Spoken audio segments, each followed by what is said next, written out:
Sa viral videong ito na ipinost ng Kami ang Batang Gapo Facebook page, makikita ang isang estudyante na pinagsusuntok ang kaeskwela.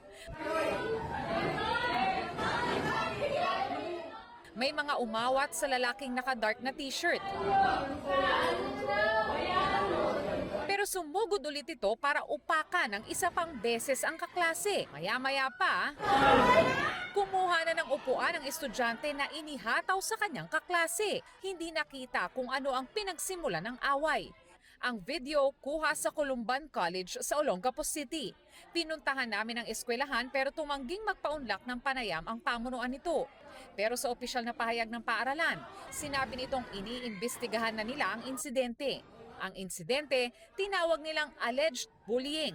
Sinecure na raw nila ang biktima at kaagad dinala sa klinik para mabigyan ng medical assistance. Inalok din nila ang mga magulang ng biktima ng libreng psychological assistance intervention, habang ipinatawag naman ang umano'y nanakit at kanyang mga magulang.